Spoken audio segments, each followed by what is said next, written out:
রোমানিয়ায় বাংলাদেশিরা আবেদন করলেই মিলছে আশ্রয়। আসসালামু আলাইকুম, welcome back to another blog. চলতি বছরের প্রথম 6 মাসে ইউরোপের দেশ রোমানিয়ায় আশ্রয় চেয়ে আবেদন করেছেন 3112 জন আশ্রয় প্রার্থী। ইউরোপের এই দেশটিতে আশ্রয় আবেদনে তৃতীয় স্থানে রয়েছে বাংলাদেশিরা। রোমানিয়ার জেনারেল ইন্সপেক্টরেট ফর ইমিগ্রেশন IGI এক বিবৃতিতে এই তথ্য জানিয়েছে। বিবৃতিতে বলা হয় 2024 সালের 1 জানুয়ারি থেকে 30 জুন পর্যন্ত রোমানিয়ায় 1312টি আশ্রয় আবেদন নিবন্ধন করা হয়েছে। আশ্রয় আবেদনকারীদের মধ্যে শীর্ষে আছেন মধ্যপ্রাচ্যের দেশ সিরিয়া থেকে আসা আশ্রয় প্রার্থীরা। সিরিয়ার নাগরিকরা 329টি সুরক্ষা আবেদন করেছেন, যা মোট আবেদনের 25.1%। এছাড়া আশ্রয়ের আবেদনের এই তালিকায় দ্বিতীয় অবস্থানে আছেন দক্ষিণ এশিয়ার দেশ নেপাল। দেশটির নাগরিকরা প্রথম 6 মাসে 155টি আবেদন করেছেন, অর্থাৎ 11.8% আবেদন নেপাল থেকে আসা আশ্রয় প্রার্থীরা জমা দিয়েছেন। চলতি বছরের প্রথম 6 মাসে রোমানিয়ায় আশ্রয় আবেদনের অর্থাৎ অ্যাসাইলাম সিকারের মধ্যে তৃতীয় অবস্থানে আছেন বাংলাদেশিরা।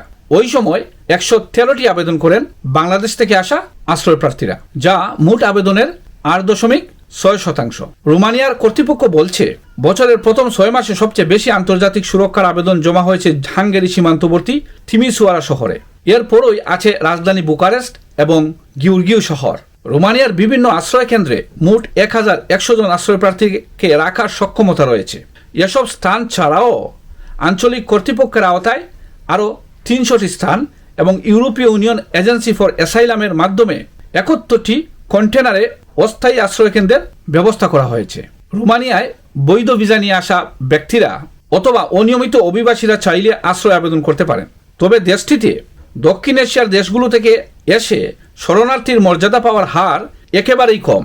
বেশিরভাগ ক্ষেত্রেই আশ্রয় আবেদন করলে প্রত্যাখ্যান হয়। তবে বাংলাদেশ সহ কয়েকটি দেশ থেকে আসা আশ্রয় প্রার্থীরা বলছেন, অনিয়মিত উপায়ে হাঙ্গেরি সীমান্ত পাড়ি চেষ্টা করা অভিবাসীরা সীমান্ত পুলিশের হাতে আটক হওয়ার পর জোরপূর্বক আশ্রয় প্রার্থী হিসাবে নিবন্ধিত হতে তাদের বাধ্য করা হয়। এই তথ্যগুলো জানালাম, আপনারা বেশি বেশি করে তথ্যটি শেয়ার করে অন্যকে জানার সুযোগ করে দেবেন। আজ এ পর্যন্তই, ধন্যবাদ।